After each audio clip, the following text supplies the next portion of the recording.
கோவையில் குண்டலினி யோக மூலகுரு தத்துவ தவஞானி ஞானவள்ளல் பரஞ்சோதி மகான் 124வது ஜெயந்தி ஞானியர் தின விழாவாக வெகு விமர்சையாக நடைபெற்றது. உலக சமாதான ஆலய நிறுவனர் பரஞ்சோதி மகான் 124வது ஜெயந்தி ஞானியர் தின விழாவாக கோவை காலப்பட்டி சாலையில் உள்ள சுகுணா ஆடிட்டோரிய அரங்கில் நடைபெற்றது.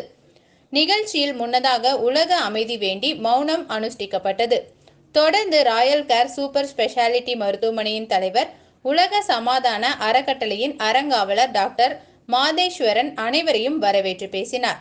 நிகழ்ச்சியில் காந்தி கிராம நிகர் நலை பல்கலைக்கழகத்தின் ஓய்வு பெற்ற பேராசிரியர் பழனித்துறை கலந்து கொண்டு தலைமையுரையாற்றினார். அப்போது பேசிய அவர், இன்றைய சமூகம் ஒருவித மயக்கத்துடன் வாழ்வதாக குறிப்பிட்ட அவர், அந்த மயக்கம் என்னவென்றால், சில பேர் சொத்து வாங்குவதற்காகவும், சில பேர் புகழ் தேடியும், சில பேர் பொருளை தேடியும், மது போன்ற போதை வஸ்துக்களை தேடியும் சிலர் ஓடிக்கொண்டிருப்பதாக கூறினார். இந்த மயக்கத்திலிருந்து விடுபட தியானம் ஒன்றே வழி என குறிப்பிட்ட அவர், ஞானிகள் அதையே நமக்கு காட்டியிருப்பதாக தெரிவித்தார்.